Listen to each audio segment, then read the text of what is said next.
All right, Shalom, it's your brother Shamar from Phoenix. With that being said, I want to give all honor, glory, and praise to Yahawah, BAHASHAM, YAHAWAHSHI, BAHASHAM, RAWCHAA, QUADASH.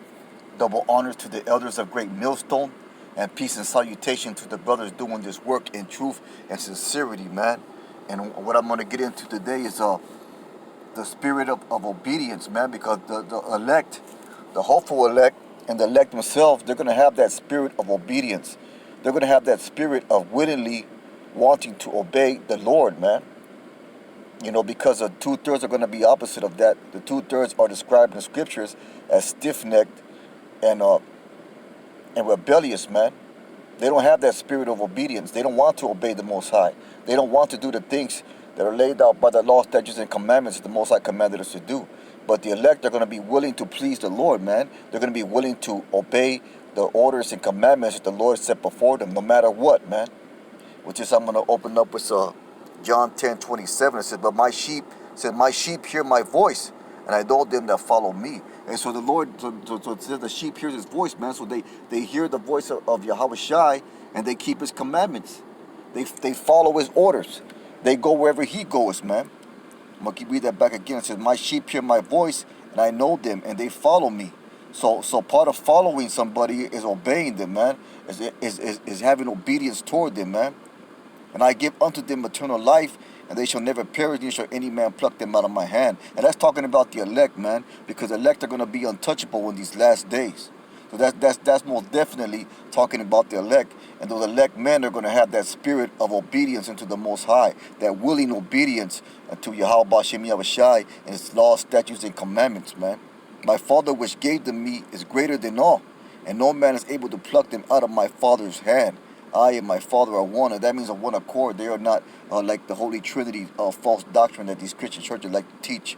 So that shows you right there, man, that what the spirit of the elect men are going to have. They're going to have a spirit of obedience, man, of willing obedience to serve the Most High, to obey His commandments, man, to follow His voice and not follow the voice of men. With that, I'm going to get John 15:10. A few quick scriptures here at the plantation, man. Once again, it's John 15:10. It says, if ye keep my commandments, ye shall abide in my love, even as I kept my Father's commandments and abide in His love, man. Hey, so that's what it says right there. Hey, so we keep the commandments, and who's gonna be the ones that keep the commandments? The elect are, man. The elect are gonna be the only ones on planet Earth that are willing to obey the Most High, no matter what, man. That are willing to sacrifice, that are willing to commit to YAHWAHSHI, no matter what. And the spirit of the 2/3 is not like unto them, man. The spirit of 2/3 is a spirit of rebellion, a spirit of stiff-neckedness, a spirit of wickedness, and a spirit of foolishness. And they're going to continue in that spirit until the day YAHWAHSHI cracks them clouds, man, and brings great judgment upon the earth. We'll read that back again. John 15:10. If ye keep my commandments, that's talking about obedience, man. "Ye shall abide in my love, even as I kept my Father's commandments and by His love." Why? So there's a perfect example. YAHWAHSHI keeps the commandments of the Father. So his brothers that were there from the beginning, the elect men, they're going to also keep the commandments too, because they're going to have the spirit of YAHWAHSHI, man. "These things have I spoken unto you, that my joy might remain in you, that your joy might be full. This is my commandment, that ye love one another as I have loved you. Greater love has no man, that a man laid down his life for his friends." And who are YAHWAHSHI's friends, man? The elect. Most importantly, first and foremost, the elect are YAHWAHSHI's friends. Why? Because they were there with them in the beginning of time, man, in the foundations of the earth. "Greater love has no man than this, that a man laid down his life for his friends." And so YAHWAHSHI, He died for the elect, man. "Ye are my friends if you do whatsoever I command you." And that once again goes into obedience, man. So once again, that points out that the elect are going to have a spirit of obedience. "Henceforth I call you not servants, for the servant knows not what his Lord doeth, but I have called you friends, for all things that I have heard of my Father I have made known unto you." And that's exactly what has happened, man. The Lord has revealed those secrets unto the prophets, which are the elect, man. So that's why we have the Most High willing we be those elect. We put on as the elect. That's why we have those secrets, those deep dark mysteries of the scriptures that YAHAWAHSHI has revealed to us, because if you read the book of Revelation, he was the only one worthy to break the seals to have the understanding of the book, man. Was that I'm going to get Acts 5:29. This is Acts 5:29, and it says, then Peter and the other apostles answered, said, we ought to obey Yahweh rather than man. So that was the spirit of the apostles, man. And the apostles, you can best believe that they're going to make up the elect. They're going to make up part of the elect, man. And what was the spirit of the apostles? I'm going to read that back. We ought to obey God. We ought to obey Yahweh rather than men. So their obedience, their commitment, their loyalty is always going to lie to the Most High. And to men, they will forsake this life, man. So the elect men are going to have that spirit of obedience, man. That's another cut. You know, because this is not a thing where you do what you want, man. You know, when we crossed that line and came into this truth, you know, we became those prisoners of hope. You know, so we became that Romans 12:1, that reasonable sacrifice, and we sacrificed and gave our life to YAHAWAHSHI in his service, man. And part of that service calls for obedience. And that's going to be the spirit of the elect, obedience. And those that don't have that spirit of obedience, most likely they are not of the elect, man. Because the elect men are going to have that willing obedience to the Most High. Their spirit's going to be willing to please the Lord rather than men. I'm going to read that back again. Then Peter and the other apostles answered and said, so not only Peter, also the other apostles, though, so they answered this thing right here. It said, we ought to obey Yahweh rather than men. And so that's the spirit of the elect, man, the spirit of obedience. With that, I'm going to get 1 Peter 1:14.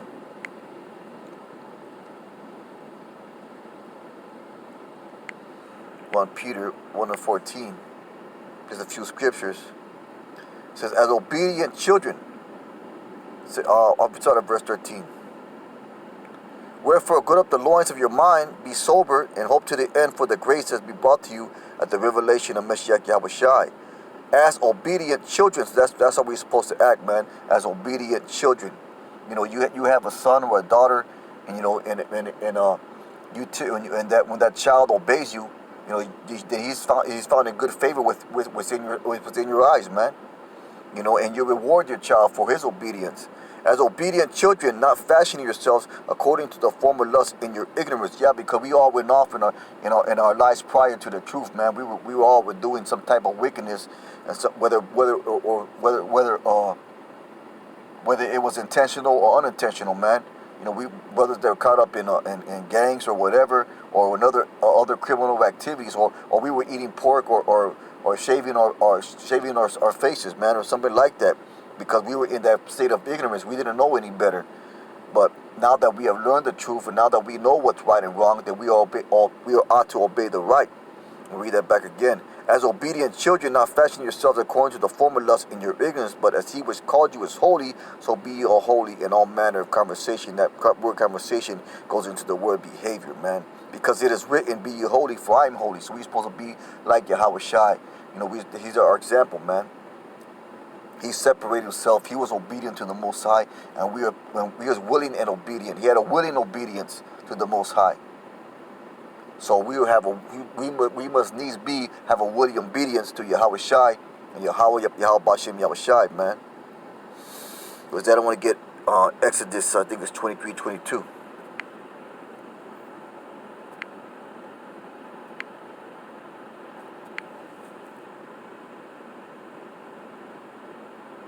This is Exodus 23:22. It says, but if thou shalt indeed obey his voice, once again go into obedience, and do all that I speak, that's obedience right there, then I will be an enemy to the enemy to thy enemies, and an adversary unto thine adversary.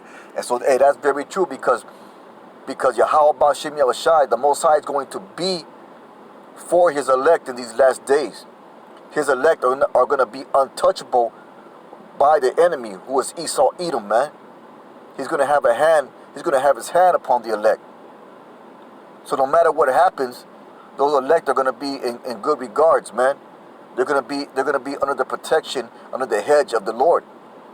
Why? Because we obeyed his voice. Most High willing, we be those men, because the elect are going to obey his voice. The elect are going to do all that the Lord speaks.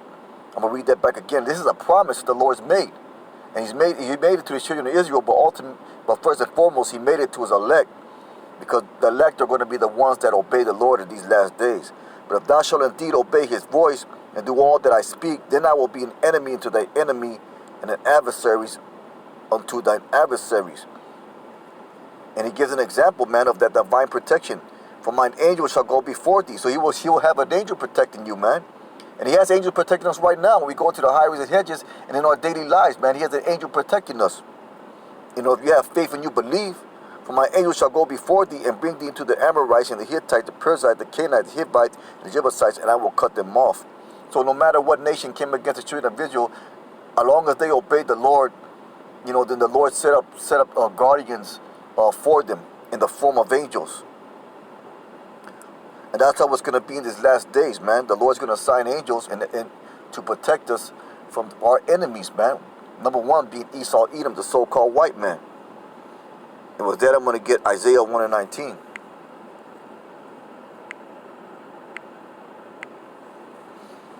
This is Isaiah 1:19. It says, if ye be willing and obedient, ye shall eat the good of the land.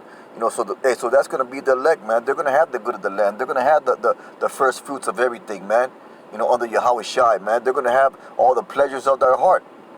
You know, they're going to have all those mansions that YAHAWAHSHI promised, man. Why? Because they were willing and obedient. But the 2/3, they're not gonna have that, man. They're gonna have it ultimately, but first and foremost, they're gonna get judgment. But if you refuse and rebel, ye shall be devoured with the sword, for the mouth of the Lord has spoken. And so that's for the 2/3, man, because they refuse to obey and they rebelled against the law, statutes, and commandments of the Most High. Therefore, they shall receive judgment, man. Then I'm gonna get Psalms 112, I think it is.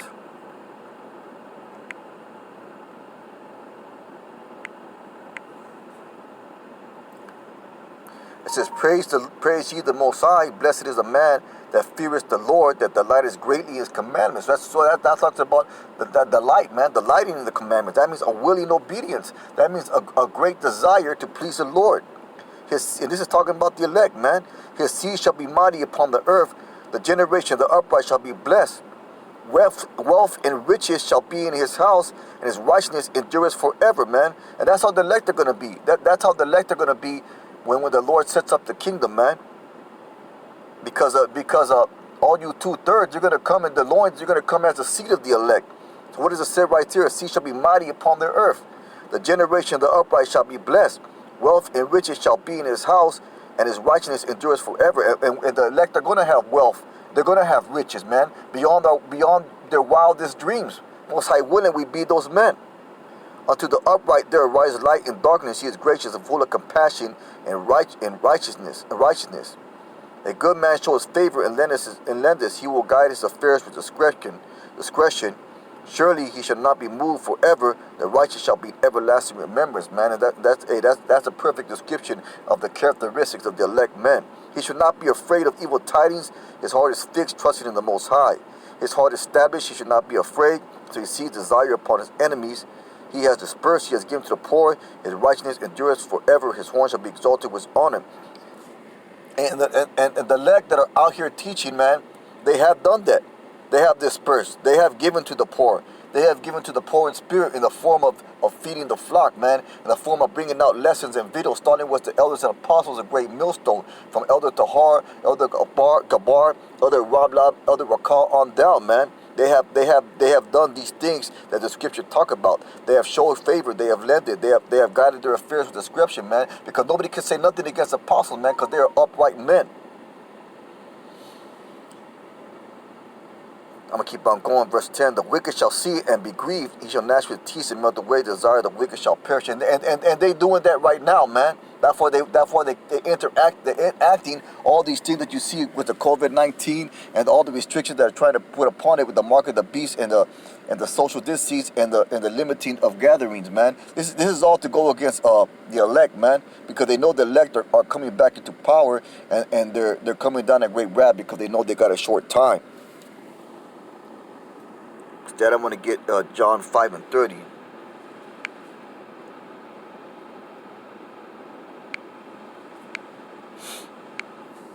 This is John 5:30. It says, this is YAHAWAHSHI speaking. So I can of my own self do nothing. As I hear, I judge, and my judgment is just, because I seek not my own will, but the will of the Father which has sent me. So that's going to be the spirit of the elect too. They will not seek their own will. They will seek the Father's will. They will seek the Father's to please the Father, man. That spirit of obedience, once again.